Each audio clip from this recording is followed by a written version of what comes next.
오늘 우리에게 허락하신 말씀은 하나님을 향한 확신이라는 제목으로 은혜를 나눕니다. 나는 혼자가 아니다. 이 책을 쓴 심재훈 박사, 한 인간의 위대한 인생 여정을 다룬 실화 소설입니다. 심재훈 박사는 경상도 사투리로 힘들었제, 그 마음 다 안다, 내도 외톨이인 줄 알았더만 아니더라. 제가 경상도 사투리를 할지 몰라서 전라도식으로 표현한 것 같은데 아무튼 이렇게 나온다고 합니다. 하나님의 함께 하심을 간증하는 이야기들입니다. 심재훈은 초등학교 4년밖에 다니지 못해 의사가 될 조건이 하나도 없던 자였습니다. 하지만 하나님이 자신을 의사로 만든 까닭은 소외되고 불쌍한 사람들을 도와주라는 그 뜻이었다라고 고백을 합니다. 할머니를 따라 일본 교토에서 살다가 조선으로 돌아왔습니다. 광복 후 다니던 중학교에서 일본에 살았다며 쪽발이라고 놀림을 받게 되자 흉기를 휘둘러서 상해를 입히기도 하였습니다. 그리고 가출하여 미군 부대 하우스보이로 일하기 시작합니다. 그러면서 스스로 돈을 벌어 고등학교를 졸업하고 경북대 의대에 입학하기까지 극적인 인생의 전반기를 보내게 되었습니다. 의과대학 시절 대구중앙교회에 출석하면서 세례를 받게 됩니다. 그리고 대구 동산의료원에서 수련의를 거치게 됩니다. 미국으로 넘어간 후에 아동문학가 최효섭 목사와 남부 뉴저지 교회에서 신앙생활을 이어가게 되었습니다. 그 후 심재훈 박사는 1년에 한 번씩 한국에 찾아와 3개월 동안 영등포에 소재한 요셉 의원에서 의료 봉사를 하면서 이렇게 이야기합니다. 이렇게 힘들게 사는 사람들의 속내를 알아요. 내가 그렇게 살았거든요. 남의 일이라 생각하지 않으니 어려울 것이 없는 거죠. 아무리 생각해도 하나님이 나만 잘 먹고 잘 살라고 나 같은 놈을 의사로 만든 것 같지는 않습니까? 이렇게 말하며 심재훈 박사는 미 연방교도소 의무과장직을 은퇴를 앞당겨 남은 생애를 통해서 의료 선교를 하였습니다. 그리고 의료시설이 제대로 안 된 중남미 카리브해 연안 국가는 약 대신 침술이 낫겠다, 이런 생각을 갖게 되었습니다. 그래서 심재훈 박사는 뒤늦게 은퇴하고 72세에 한의사 자격증을 취득하고 의료 봉사에 나갔습니다. 그의 목소리에는 힘이 넘쳤습니다. 현재 그의 나이가 89세입니다. 이 나이가 무색할 만큼 기억력이 또렷하다고 합니다. 설탕과 소다, 햄이나 베이컨 같은 가공육은 피하고 일주일에 3번 이상 걷기 운동과 더불어 의사인 막내딸의 의원에서 주 3회 환자들을 진료하고 있습니다. 환자를 만나는 일이 세상에서 제일 좋다는 심재훈 박사. 그는 여전히 플로리다 팜비치에서 한국 교민들은 진료비를 받지 않고 진료하고 있습니다. 심재훈 박사는 하나님을 향한 확신으로 인생의 후반기를 의미 있게 살아가는 행복한 그리스도인인 것입니다. 고린도후서 3장 우리가 봉독한 말씀은 바울이 자신의 사도직에 대해서 변호하는 내용들입니다. 사도직은 그리스도로부터 받은 것이요, 따라서 바울의 사도직을 부인하는 것은 그리스도의 복음을 부인하는 것과 마찬가지다, 이렇게 강조합니다. 이어 바울은 자신의 사역으로 성도가 된 고린도 교인들이 자신의 사도권을 입증하는 확실한 증거다, 이렇게 말을 합니다. 여러분이 그리스도인이라 입증할 만한 확실한 증거, 여러분 그 증거를 두시기를 바랍니다. 내가 그리스도인이라는 증거가 무엇인가? 믿음의 동역자를 많이 두시라는 말씀입니다. 사도 바울이 내가 그리스도인이다, 내가 사도다라는 것을 어떤 증거로 물증을 내는 게 아니라 증인들을 많이 두었습니다. 그 많은 사람들이 저 사람은 사도다, 저 사람은 진정한 그리스도의 증인이다 인정한 것처럼 우리도 하나님의 사람이다, 그리스도인이다 라는 걸 인정할 만한 많은 동역자를 두어야 됩니다. 4절에 말씀합니다. 우리가 그리스도로 말미암아 하나님을 향하여 이 같은 확신이 있으니, 여기에 확신은 하나님과의 관계 속에서 이루어지는 확신을 의미하고 있습니다. 하나님과 인격적인 교제로 말미암아 얻어진 확신을 말하는 것입니다. 그렇다면 바울이 말한 하나님을 향한 확신이 어떻게 나타날까요? 첫째, 그리스도의 편지입니다. 3세기경 로마에 발렌타인이라고 하는 노인이 살고 있었습니다. 자신을 하나님께 바치기 위하여 수도원에 들어갔습니다. 그런데 발렌타인이 우울한 표정을 짓고 있자 동료들이 그 이유를 물어보았습니다. 그러자 발렌타인이 대답하기를 다른 사람들은 하나님을 기쁘게 하는 특출한 재주를 한 가지씩 가졌는데 내게는 그런 특기가 없어 마음이 슬픕니다. 그러던 어느 날 발렌타인에게 지혜가 떠올랐습니다. 날마다 사람들에게 사랑의 말을 전하자. 이렇게 생각하고 매일 사랑의 편지를 써서 사람들에게 전달하였습니다. 감옥에 갇혔을 때는 나뭇잎에 사랑의 편지를 쓰면 비둘기가 그 입을 물고 이 편지를 전달하였다고 합니다. 많은 사람이 그의 편지에 용기를 얻고 위로를 얻게 되었습니다. 편지를 보낸 지 5년 후에 이 발렌타인은 사랑의 전령사로 명성을 얻고 그가 순교한 후에 성자의 호칭, 성 발렌타인이라고 하는 성자의 호칭을 얻게 되었습니다. 사람들은 매년 그가 순교한 날을 기리며 그의 뜻을 기린다고 합니다. 그래서 사랑과 격려의 편지를 서로에게 전달하는 것으로 옛날 발렌타인이 했던 것처럼 사랑과 격려로 편지글을 나누어 그들에게 전해주는 걸로 그를 격려합니다. 그날이 2월 14일 발렌타인데이인 것입니다. 지금은 발렌타인데이가 뭐 주고받는 날이에요? 초콜릿 주는 날이잖아요. 이거 상술입니다. 회사가 야 편지 주지 말고 사랑의 마음으로 달콤한 초콜릿 주자 해가지고 이게 상술로 넘어간 거예요. 이게 빼빼로데이도 마찬가지예요. 원래 그런 날 없어요. 그런데 회사가 만든 겁니다. 빼빼로데이 해가지고 11월 11일은 빼빼로데이 해가지고 다 빼빼로 주고받고 이게 빼빼로 만드는 회사가 만들었는데 사람들이 그것 가지고 더 흥분해서 이걸 더 나누는 거죠. 여러분, 본래는 그리스도의 편지로 영혼을 구원하는 목적이 발렌타인데이, 그 믿지 않는 자들에게 구원의 소식을 그들에게 편지글로 전하는 날이 발렌타인데이였던 것입니다. 그리스도인은 그리스도의 편지로 세상에 나아가야 합니다. 병으로 힘들어하는 자들에게 능력의 편지로 나아가야 하며 실패한 자에게 승리를 약속하는 편지로 나아가야 하며 불화로 괴로워하는 자에게 화목의 편지로 나아가야 합니다. 3절에 말씀합니다.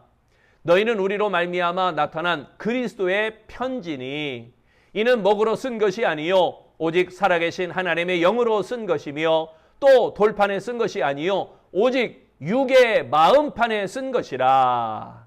여기에 그리스도의 편지니, 이 말씀은 그리스도를 말해주는 편지라는 의미입니다. 그리스도인들의 변화된 삶을 통하여 사람들이 예수 그리스도를 발견할 수 있어야 됩니다. 그렇다면 우리가 그리스도의 편지로서 어떻게 살아가야 할까요? 우리는 그리스도의 뜻을 분명하게 전하는 자가 되어야 합니다. 우리 안에 그리스도의 성품, 내 안에 그리스도의 성품으로 채워져 있습니까? 그리스도의 사랑, 그 그리스도의 십자가 사랑으로 채워져 있습니까? 그리스도의 편지된 자는 보내신 그리스도의 계획과 지시에 따라야만 합니다. 그리스도께서 보내시면 언제라도 가야 합니다. 그리스도께서 보내시면 어디라도 가야 합니다. 나의 기분과 나의 감정과 나의 판단에 따르지 말고 나를 보내신 그리스도의 뜻에 복종하여 어느 곳에 마다하지 않는 그리스도의 편지로서 그 사명, 은혜의 사명, 믿음의 사명, 성령의 사명, 구원의 사명을 감당하는 아름다운 성도 되시기를 바랍니다. 두 번째, 바울이 말한 하나님을 향한 확신은 그리스도의 일꾼입니다. 미국의 찰스 웰치라는 청년이 아프리카에 선교사로 가기로 지망하였습니다. 그래서 마지막 절차를 다 끝마치고 출발을 확인하기 위하여 선교 본부가 있는 뉴욕에 갔는데 그만 갈 수가 없다는 통보를 받게 되었습니다. 그 이유는 웰치의 부인이 아프리카 기후에 도저히 견딜 수 없는 그러한 체질이었기 때문이었습니다. 청년은 부인과 함께 고향 뉴저지로 돌아왔습니다. 하나님을 위하여 헌신을 각오했지만 선교 비전을 이루지 못하여 크게 실망이 되었습니다. 그러나 찰스 웰치는 선교사로 가지는 못했지만 돈을 벌어서 선교사를 돕는 일을 결심하였습니다. 찰스 웰치의 아버지는 치과 의사였는데 부업으로 교회 성찬식에 사용되는 포도즙을 만드는 사업을 하고 있었습니다. 그래서 아버지의 사업을 인수하였고 그리스도를 위해 물질을 쓰겠다는 목적만을 가지고 열심히 일했습니다. 하나님께서 이 웰치의 사업을 축복해 주셨습니다. 찰스 웰치는 하나님 앞에 결심한 대로 벌어들이는 돈을 하나님 앞에 아낌없이 선교에 사용하도록 헌금하였습니다. 찰스 웰치는 한 영혼이라도 선교지에서 하나님께 인도되는 것을 기뻐하며 거액의 선교비를 바쳤습니다. 그리고 자신이 그리스도의 일꾼이라는 사실을, 그리고 보내는 선교사라는 사실을 한시도 잊지 않았습니다. 찰스 웰치가 만든 주스가 세계적으로 유명한 웰치스라고 하는 포도 주스입니다. 그의 가족들은 지금도 좋은 포도 주스를 생산해내고 있습니다. 그의 후손들은 지금도 보내는 선교사의 사명을 잘 감당하고 있습니다. 6절에 말씀합니다. 그가 또한 우리를 새 언약의 일꾼 되기 위해 만족하게 하셨으니, 여기에 새 언약의 일꾼 되기에, 이 말씀은 율법이 아니라 보혈의 공로로 구원받은 약속에 의한 일꾼이라는 의미입니다. 바울은 우리가 새 언약의 일꾼임을 강조하고 있습니다. 즉 바울은 우리가 복음을 전하기 위해 부름받은 일꾼임을 강조하고 있는 것입니다. 성도는 자신의 능력에 따라 책임을 부여받은 것이 아닙니다. 능력을 갖추어서 직분을 얻은 것이 아니라는 말입니다. 하나님께서 허락하신 것입니다. 하나님께서 장로로 세우셨고, 하나님께서 권사로 세우셨고, 하나님께서 안수집사로 세우셨고, 하나님께서 집사로 세우셨고, 하나님께서 성도로 세우셨습니다. 베드로는 평범한 사람이었지만 그리스도께서 택하셔서 일꾼으로 삼으셨습니다. 새 언약의 일꾼이 되어진 것입니다. 새 언약의 일꾼은 사랑으로 서로를 감싸야 합니다. 새 언약의 일꾼은 사랑으로 서로를 보듬어 줘야 됩니다. 서로의 죄를 들추어내지 말고 서로 울어줄 수 있어야 되고, 서로 기도해 줘야 되고, 서로 기다려주는 그런 일꾼이 되어야 합니다. 모든 만족이 하나님으로부터 온다, 이 확신을 가지고 충성을 다하는 그리스도의 일꾼과 우리 복 있는 하나님의 일꾼, 아름다운 성도가 되시기를 바랍니다. 세 번째, 바울이 말한 하나님을 향한 확신은 그리스도의 영광입니다. 찬송가 288장, 우리 예배 중에 찬송했죠. 이것이 나의 간증이요 이것이 나의 찬송일세라고 가사가 나오는 예수를 나의 구주 삼고 일평생 시각장애인으로 살아온 환희 크로스비 여사가 작사한 곡입니다. 이 곡의 후렴부, 여기에 이것이 나의 간증이요 이것이 나의 찬송일세라는 구절이 나오는데, 이 환희 크로스비 여사는 세상에 태어났을 때 의사의 실수로 그만 눈을 잃고 실명하고 말았습니다. 그리고 평생 앞을 보지 못하는 시각장애인으로 살아가게 됩니다. 그랬던 그녀가 이렇게 은혜로운 찬송을 할 수 있었던 까닭, 그 까닭은 무엇이었을까요? 그것은 영광에 대한 확신이 있었기 때문입니다. 환희 크로스비 여사는 그 확신을 이렇게 표현했습니다.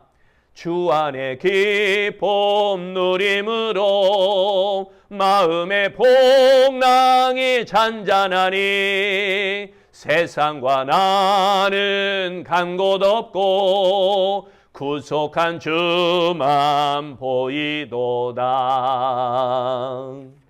환희 크로스비는 이미 기쁨을 누리고 있었고 이미 마음의 풍랑이 가라앉아 있었습니다. 세상의 온갖 생각과 상념이 가득한 자신은 사라지고 구속한 주만 보이는 그 영광을 맛보았던 것입니다. 그래서 하나님을 이렇게 찬송하게 되어진 것입니다. 가슴속에 막연한 느낌이 아니라 하나님을 향한 확신이 있었던 환희 크로스비, 그리스도에 대한 확신이 있었던 것입니다.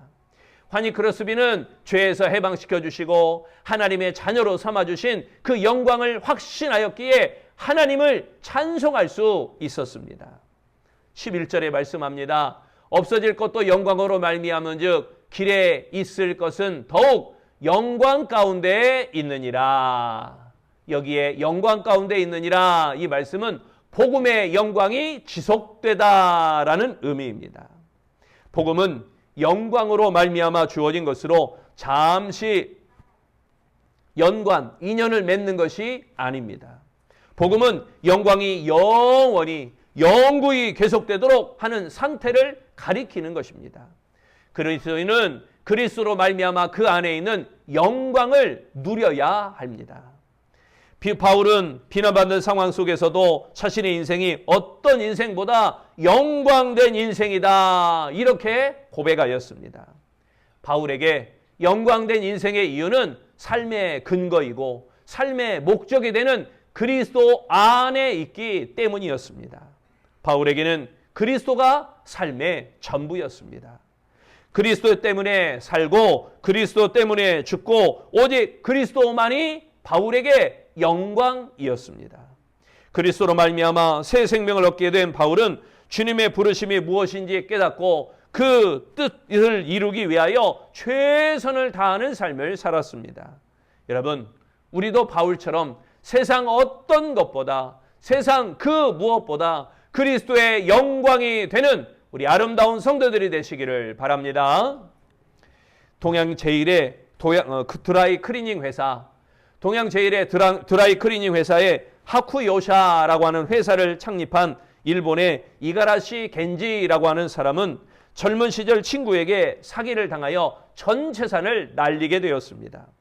친구가 사는 하코대를 찾아갔지만 그 친구는 이미 떠나고 그곳에 없었습니다. 지금 당장 돈도 없고 지금 당장 묵을 곳도 없었던 그는 이제는 하나님만 바라봅니다. 하나님께 기도했습니다. 하나님, 지금 저에게 많은 문제가 있습니다. 그러나 하나님께서 해결하여 주실 것을 믿습니다. 이가라시 겐지는 기도를 마치자 마음의 기쁨이 충만해졌습니다. 하나님이 응답해 주실 것이라는 것을 확신에 기쁠 수 있었고 하나님이 어떻게 문제를 해결해 주실지는 그 기대와 호기심이 생겼기 때문입니다. 하루가 지나기 전에 어떠한 남자가 나타나 이 겐지에게 세탁소에서 일해보지 않겠냐라고 제안을 했습니다. 세탁소 주인이었던 남자는 겐지에게 숙소와 음식 그리고 월급을 주고 세탁 기술도 그에게 전수해 주었습니다. 이때 경험과 미천을 바탕으로 겐지는 세탁 사업을 시작하게 되었고 10년 후 드라이 클리닝 회사를 세워서 크게 성공하게 되었습니다. 겐지는 이렇게 고백합니다. 세탁업이 나의 유익을 위한 사업이 아니라 하나님의 사랑을 실천하기 위한 사업이라고 믿습니다. 인류의 더러운 죄를 한 몸에 또 받고 죄를 깨끗게 하시려고 십자가의 치욕을 받으신 그리스도를 생각하면 나 같은 인생이 남의 때를 씻어주는 것이 무엇이 부끄럽단 말입니까? 세탁업이야말로 하나님이 주신 성스러운 사업입니다. 이가라시 겐지가 하나님을 향한 확신을 가졌을 때 하나님께서 그에게 귀를 열어주신 것입니다. 하나님께서 인도하실 것이라는 하나님을 향한 확신, 이런 확신이 있으시기를 바랍니다. 바울은 복음의 일꾼된 직분의 우월성을 주장하고 있습니다. 이는 하나님을 향한 확신으로 사도의 직분을 진실되게 감당하고자 하는 태도입니다. 그런데 우리는 작은 일 하나에도 걸핏하면 등을 돌립니다. 작은 일 하나에도 걸핏하면 자리를 떠나버립니다. 하나님을 향한 확신을 있다면, 하나님을 향한 진정한 확신이 있다면 끝까지 마지막까지 영광된 자리로 나아가야 할 줄로 믿습니다. 그것이 자존심과 체면보다 영혼을 더 귀히 여기는 그리스도의 마음, 그리스도의 마음인 것입니다. 사랑하는 성도 여러분, 부디 하나님을 향한 확신이 있으시기를 바랍니다. 그 확신으로 그리스도의 마음을 보여주는 그리스도의 편지가 되시기를 바랍니다. 그 하나님을 향한 확신으로 그리스도의 사랑을 담아서 그를 잘 감당하는 그리스도의 일꾼이 되시기를 바랍니다. 하나님을 향한 확신으로 충성을 다하여 그리스도의 영광 가운데 거하는 아름다운 성도 되시기를 바랍니다. 그리하여 하나님을 향한 확신으로 가득 찬 우리 복 있는 행복한 능력 있는 영광된 아름다운 성도 되시기를 축원합니다. 기도하겠습니다. 좋으신 하나님, 우리 아름다운 주의 성도들이 하나님을 향한 확신이 있길 원합니다. 그리스도의 마음을 보여주는 그리스도의 편지로서의 확신, 그리스도의 사랑을 직분을 감당하는 그리스도의 일꾼이로서의 확신, 그리스도의 충성을 다하는 하나님의 영광 가운데 가는 확신, 이 확신이 무너지지 아니하고 날마다 확고해지고 든든해지고 확실해져서 하나님의 귀한 복음을 전함에 앞장서 나아가 예배하는 일에, 기도하는 일에, 전도하는 일에 귀하게 쓰임받고 능력의 사명 감당토록 예비하여 주시옵소서. 각 사람 믿음의 심령마다 아름다운 신앙의 결단을 이루게 하시고 그 결단이 무너지지 않게 하시고 그 결단으로 말미암아 각오하고 날마다 믿음으로 승리하는 복 있는 성도 되기를 예수님 이름으로 기도합니다. 아멘.